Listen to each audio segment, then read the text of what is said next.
Nathan, frustrating afternoon, particularly given the second half. Yeah, I think it just goes to show that if we put our foot down and play like we should, that we're a test for any team. But after the first half, you don't deserve to go in level or even in front. It wasn't acceptable from us, and they've managed to nick a goal and then hang on to it.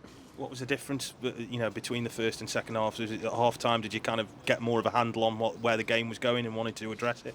Yeah, we had a chat within the dressing room and we know what we had to change and we implemented that well. But like I say, you give yourself a bit of a mountain to climb after being one down in the first half and perhaps maybe unlucky not to go on and score second half. But like I say, we can't perform like we did first half and expect points. And that's been different from this season as well, because even when you've had bad spells in games, you've responded pretty well. And today, even though you had your good spell, maybe you just didn't have the cutting edge to finish off some of the chances you'd got.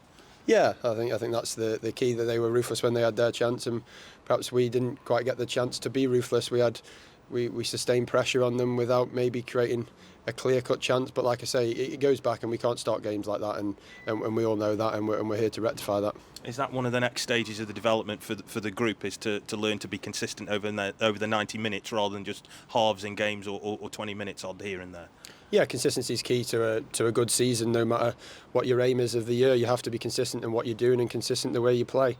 And the messages we're getting is consistent, and we just couldn't perform like that in the first half for whatever reason. But we'll look back, we'll review it, and we'll look to be competitive on Tuesday. When you've had setbacks, I know we've said this before, but when you've had setbacks, you've responded in the right way. And there's two big games where you'll need to do that now, because they are going to be tough ones and could dictate where things go before Christmas. Yeah, I think every game in this league is a tough game, but I think after a defeat, the thing you want most is a game in quick succession. So a game on Tuesday is a great way to right the wrongs from today, and we look forward to it. There's lots of talk about the amount of defenders and the choices that he's got. You're finding yourselves in different positions. You're getting forward a little bit more next year for your own form. How have you been, and how have you felt over the last few games or so?